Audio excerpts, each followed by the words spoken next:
Our keynote speaker for tonight is a Deputy Chief of the Fiscal Policy and Surveillance Division in the IMF Fiscal Affairs Department.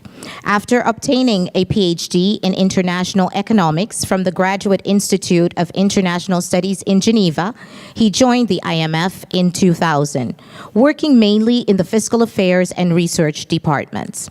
In 2006 and 2007, he was a visiting fellow at Brussels' leading think tank on European economic issues, and a visiting associate professor at the Graduate Institute in Geneva. His research interests include monetary integration, political economics, and macro-fiscal issues. He published widely on these issues in professional journals, IMF series, and books. Ladies and gentlemen, please help welcome to the stage our keynote speaker for tonight, Mr. Xavier Debrun.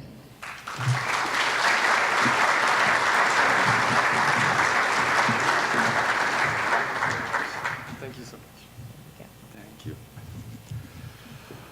Well, I must say that after such a generous introduction, I can only feel as one more happy man on an island that is already very happy. So thank you so much.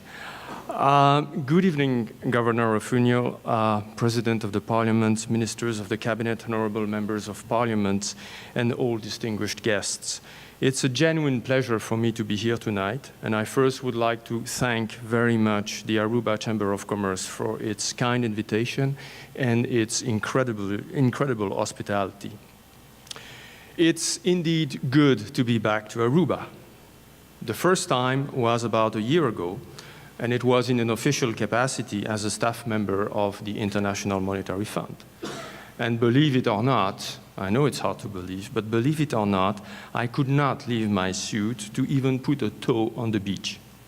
Fortunately, this time is different, and I came as a private citizen from another kingdom that I could technically, and with a stretch of imagination, call a neighbor, Belgium. So that means that this time I could enjoy a lot more of what your beautiful country has to offer. That also means that, as a consequence, and that's important for me to underline, I would be most grateful if you could keep in mind that whatever I say tonight reflects primarily my own opinions and thoughts, and not necessarily those of my employer, the International Monetary Fund. So I'm here tonight before you to talk about the topic which is quite close to my heart and my research interests, but also close to the concerns of many policymakers around the world. And that topic holds in one question: how can we best use the public purse to promote strong and stable economic growth? In fact, that question is quite naturally related to the theme of this event, from red tape to red carpet, not the other way around, of course. Indeed, red tape for me, and I trust for most of us, is an expression summarizing inefficient government intervention in the economy.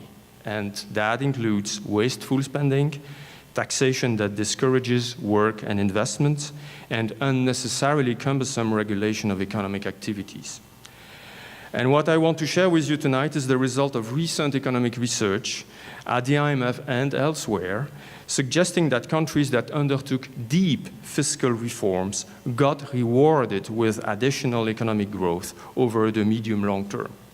So the reform dividend I am talking about right now is a permanent acceleration in economic growth, not a one-off.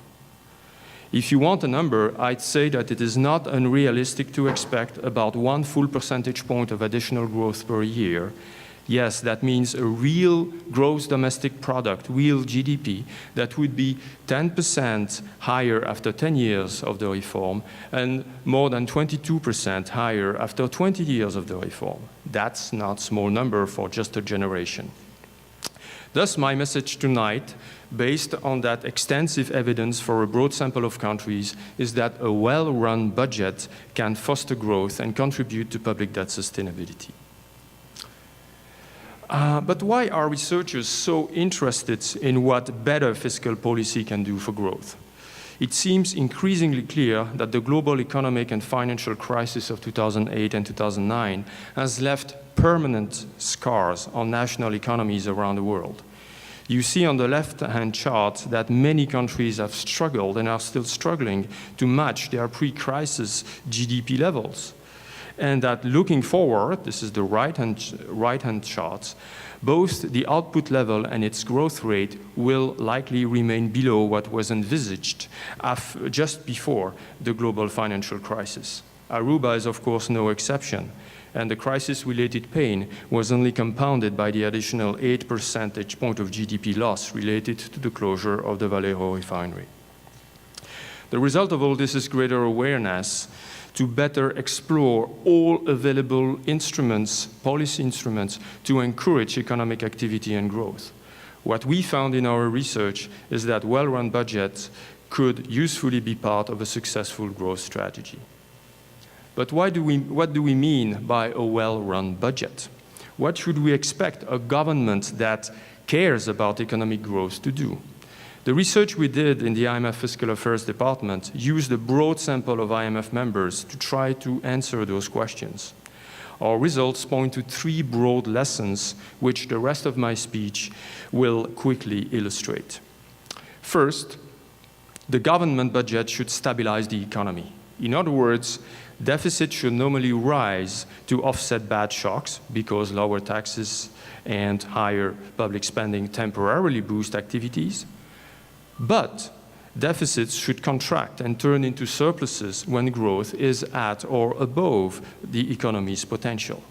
This is particularly important when other policy instruments, such as monetary policy, are constrained in their stabilizing roles. And that includes being part of a fixed exchange rate peg. Second, the way you tax the various sources of GDP matters a great deal. Taxation usually affects individual decisions to spend, invest, hire workers, grow your business, and so on and so forth. So the very design of the tax system is a very important variable to look at when one is thinking about what the budget can do to promote growth. In addition to the sheer design of the system, certainty about its evolution is also critical. Frequent changes to the tax system should be avoided, and expected reforms should be carefully communicated well in advance to avoid that economic agents put on hold important decisions during the reform process. Third, the way you spend matters. For instance, provided untargeted transfers to the entire population can simply discourage people to work. Neglecting investment in basic infrastructures can end up discouraging private investments. A simple example, not necessarily related to Aruba, but I heard it in many countries. How can you possibly claim to encourage innovation and startup companies dependent on the internet if those very same companies have to rely on copper cables instead of fiber optics to access the World Wide Web? Now, let me give you a few illustrations of those 3 aspects before I conclude on considerations that might be more specifically relevant in Aruba's context of having to reduce high public indebtedness. Okay. The charts here suggest that a stabilizing fiscal policy is good for growth in the short and in the longer term. In the short term, higher deficits in bad times give a shot in the economy's arms when needed. The so-called fiscal or fiscal coefficient, which you see there represented on the horizontal axis of those charts, basically measures the extent to which the budget balance of a country, the deficit, if you wish, of a country, responds to a change in the gross domestic product, the GDP, by 1 percentage point. So, for instance, if this fiscal is equal to 0.5, 1/2, it means that the deficit will increase by 0.5% of the GDP when growth decreases by 1%. But it also means that the budget balance will improve by 0.5% of the GDP when growth accelerates by 1%. The left-hand chart shows you that countries with more stabilizing budgets or a higher fiscal have less volatile GDP, while the right-hand side chart illustrates that more stabilizing budgets are also associated with higher GDP growth. These charts, of course, are purely illustrative. They are simple scatter plots. They give you correlations. But we have reports suggesting, and we've done our homework, and basically appropriate statistical techniques suggest that there is some causality from fiscal to higher growth. Now, one important consideration when you think about the stabilization role of a government is that such stabilization should be symmetric over the business cycle. In other words, government should be as committed to cut deficits and debts if growth is high or, let's say, at potential, than to raise these deficits and debt when growth is low. Unfortunately, this is not the case everywhere. And one reason is that the tax revenue windfalls that come with higher growth are often spent rather than saved. As the chart illustrates, this can lead to a very serious drift in public debt. The chart shows here the result of a very simple simulation where the real GDP fluctuates over time between +2 and -2% around its trend. And we assume that the length of a cycle from peak to bottom is lasting about 10 years. So the yellow line shows the public debt of a government that is perfectly symmetric in its response to the cycle. I contract my deficit when I have to, and I expand it when I have to as well. The red line shows the same debt ratio when the government decides to spend only 1/2 of the extra revenues collected during high growth episodes. What you can see at the end of the chart is that after 20 years, 2 cycles, asymmetric stabilization leaves public debt 30 percentage points of GDP higher than under symmetric stabilization. The lesson is clear. It's equally important to rebuild fiscal capacity in good times as it is to use it in bad times. Taking only the second half of the advice has very unfortunate consequences for debt sustainability. Now, the other 2 illustrations refer to the way the governments tax and spend. The underlying theme is that the composition of tax revenues and public expenditure matters for key determinants of economic growth. And these determinants include the functioning of the labor market. Labor taxes and social benefits can be reformed to strengthen incentives to find and offer jobs. Human capital. Securing an equitable access to education and healthcare can boost human capital. Sick people cannot really work as well as healthy people. Educated people produce more than not educated people. Physical capital. The tax system should not discourage private investment, while public infrastructures should be conducive to such private investment. And finally, productivity and innovation. Well-targeted tax incentives and efficient public investment, again, can raise the economy's productive capacity. This leads me to the second illustration, which shows that countries with tax labor that tax labor a lot tend to have lower employment. Employment here is measured as the proportion of the working age population with a job. That measure covers both the incentive for employers to hire workers and the motivation of those workers to participate actively in the labor market. This shows that high tax rates can have deleterious effects on the economy. Very high marginal tax rates levied on narrow tax bases are always and everywhere highly inefficient economically, and they invariably lead to low compliance by taxpayers. And by that I mean the development of informal activities, the black market. So let us keep in mind the basic principle of optimal taxation, which is to levy low rates on the broadest possible and least mobile tax base. In recent years, a lot of countries have done that by lowering labor taxes and raising indirect taxes, including the value-added tax. Now, spending. On the spending side, the key word is efficiency. Collecting tax revenues inevitably has adverse effects on economic activity, whether we like it or not. So this puts a premium on using as efficiently as possible any florin collected through taxation. It is difficult here to flesh out a few broad principles given the diversity of spending programs and the different objectives that they serve, from income equality to economic efficiency. However, one principle that often comes back in the advice of institutions like mine is targeting. Blind, broad-based spending cuts are likely to be as inefficient as untargeted transfer programs giving free money to everybody for no particular reason. A simple illustration here concerns innovation and efforts made by many governments to encourage a knowledge-based economy. The evidence suggests that well-targeted business incentives in that specific area can boost research and development spending, which in turn, as you can see from the chart, is usually associated with higher GDP growth. Now, a few concluding remarks motivated by a simple question. What does this all mean for a government that must reduce public debt? Isn't it true that when one is in debt, one is not free?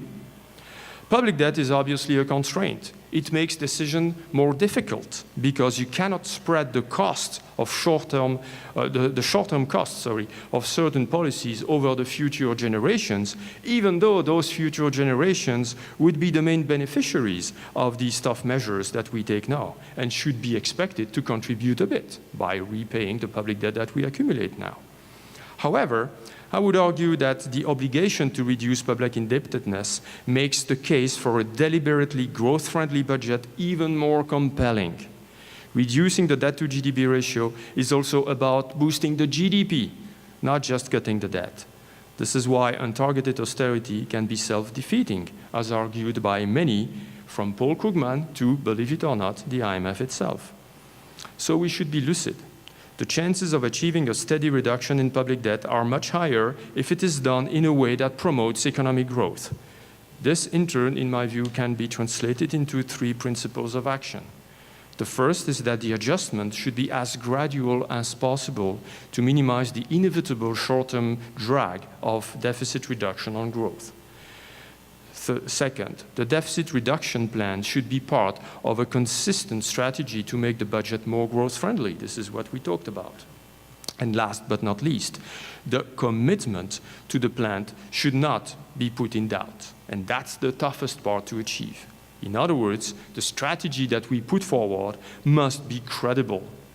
Here, institutions such as well-designed fiscal policy rules, that is, formal constraints on how deficits can move over time, and independent oversight and advisory bodies can play a role in fostering that credibility. But this is still going to be tough. Fiscal reforms often require taking deeply entrenched special interests head-on. Here, our research suggests that the design of the reform strategy matters. First, countries that have been able to exploit synergies across policy areas have found it useful. This is, for instance, the case of Ireland, which in the 1980s has combined significant wage moderation with labor tax cuts. Those very labor tax cuts allowed to buffer the impact of these wage moderation policies on disposable income and consumption, making them more acceptable to people. Second, reforms with well-identified costs for specific categories seem more likely to be successful when they are achieved in a concerted fashion. For instance, we found, and that's the illustration here, that civil service reforms aimed at reducing the budgetary footprint of the wage bill had more lasting effects when they were achieved through social dialogue. This is the yellow line. And those countries that have tried to reduce the budgetary footprint of the wage bill through little consultation or by just pushing the reform by brute force, the red line there, they found themselves in a situation where after 10 years, the reform had been completely reversed. There had been a catch-up because there was no ownership of the reform. Now, I hope that I managed to talk about fiscal policy and austerity in a sense, but at the same time, I hope that I have managed to leave you with somewhat positive thoughts. Many countries have been in a tough spot in the past, and they had to combine debt reductions with deep fiscal reforms. from New Zealand to Ireland, from Denmark to Australia to Canada. This has been done, and this can be done again. Thank you very much for your attention.